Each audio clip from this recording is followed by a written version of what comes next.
샤넬백을 쟁취하기 위한 오픈런이 아닙니다. 동남아나 다른 국가도 아닌 일본에서 벌어지고 있는 기막힌 일 생생하게 전해드리겠습니다.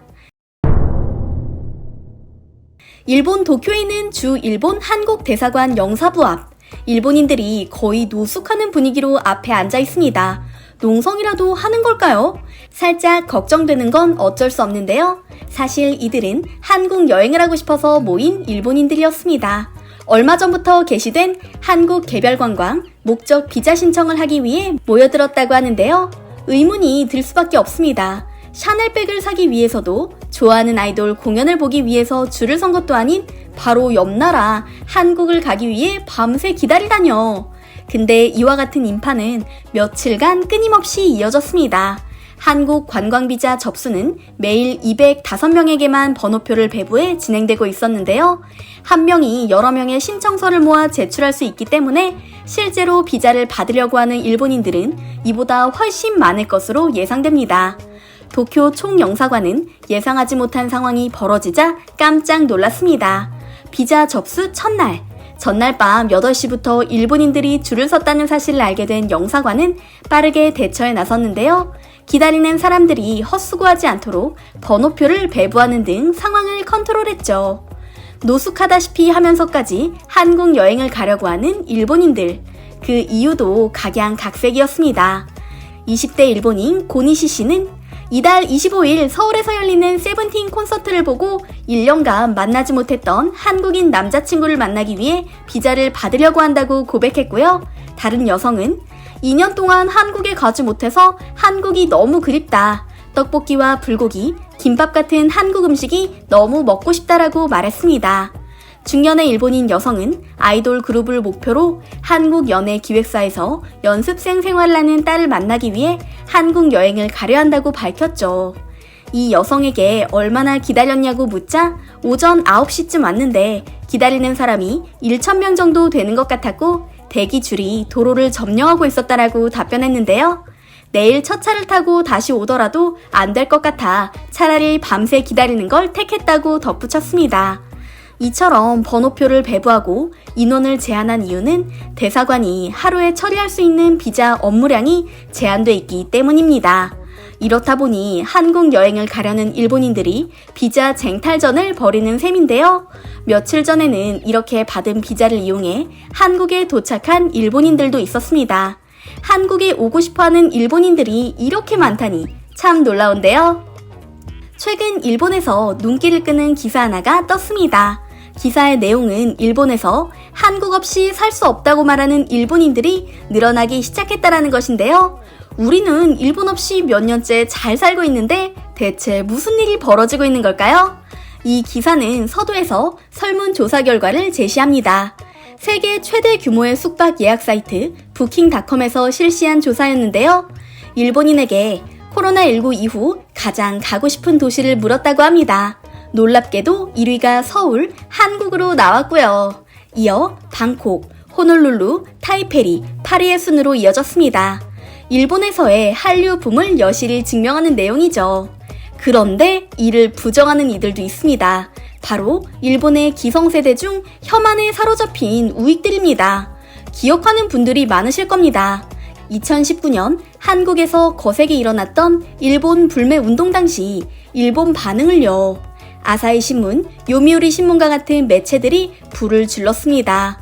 불매 운동 이후 한국인 관광객의 일본 여행 예약이 80% 이상 떨어졌다는 사실과 유니클로, DHC와 같은 일본 기업의 제품을 구매하지 않겠다는 반응이 이어지고 있다며 이런 상황이 얼마나 지속될지 의문이다. 어차피 몇 개월 후에는 언제 그랬냐는 듯 한국인들 태도가 변할 거다와 같은 발언을 했는데요. 이런 기사를 접한 일본 중년 세대들은 이에 동조하며 한국은 일본 없이 살 수 없다. 한국을 점령한 수많은 일본 제품과 일본 문화를 봐라. 3개월도 되지 않아 한국인들은 일본에 오고 싶다며 울기 시작할 것이다와 같은 막말을 내뱉었죠. 그 결과는 어땠을까요? 여러분께서도 잘 아시다시피 불매 운동은 오늘날까지 이어지고 있습니다. 한국에서의 유니클로의 상징이라 볼 수 있었던 명동점이 문을 닫았고 수익률이 매년 악화되고 있죠. 일본 여행도 마찬가지입니다. 일본이 단단히 국경을 걸어 잠근 이유도 있겠지만 최근 주위에 일본 여행을 가겠다고 말하는 한국인들은 찾아보기 힘든데요. 이 때문에 울상인 것은 바로 일본의 중소도시입니다.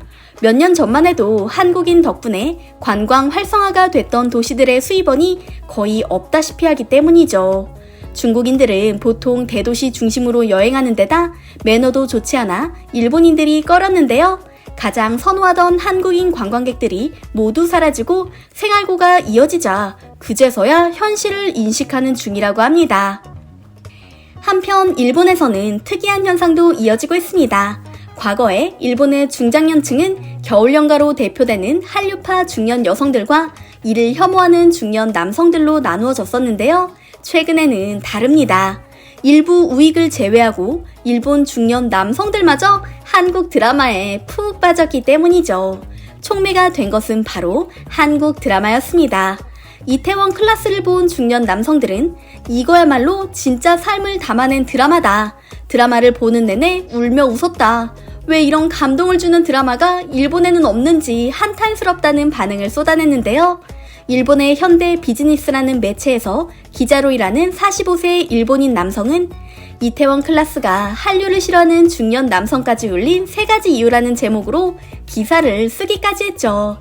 이처럼 과거의 한국 문화는 여자들이나 좋아하는 거라며 무시하던 일본 남성들마저 조용히 넷플릭스를 뒤적거리며 한국 드라마 팬이 되고 있습니다. 이태원 클라스 이후에는 오징어 게임과 지금 우리 학교는 등의 드라마가 이들의 마음을 사로잡았고요. 잠시 말씀드린 일본인 기자의 기사는 이렇게 마무리됩니다. 코로나 사태 이후로 일본에서 한국을 키워드로 한 것들이 유행하고 있다. 원래 한국에 자주 다녔던 사람들은 한국에 못 가서 굶주렸고 사랑의 불시착을 계기로 한국에 관심을 가진 사람들은 가보고 싶어하며 설레한다. 일본 여성 중 많은 수가 한국을 좋아하고 코로나로 인해 오히려 늘어난 느낌도 있다. 비록 한일 관계가 좋지 않더라도 코로나19 수습 이후 가고 싶은 나라는 한국인 것이다 라고요. 안타깝게도 이런 현상이 일본인 모두에게 긍정적으로 받아들여지는 건 아닌 것 같습니다. 아직도 야후 재팬의 한국 문화나 음식을 다룬 기사 아래에는 찬반 의견이 팽팽하게 맞서고 있거든요. 특히 혐한 감정을 극도로 표출하는 이들도 가끔 보이는데요. 이들은 일본 내에 한국 문화를 선망하는 현상이 미디어가 만들어낸 거짓이라는 허무맹랑한 주장까지 하고 있습니다. 사실 일본인들이 한국 문화를 좋아하든 아니든 요즘 한국인들은 크게 신경 쓰지 않는 추세입니다. 한류는 단순히 아시아에 국한된 게 아니라 전 세계 주류로 발돋움하고 있으니까요.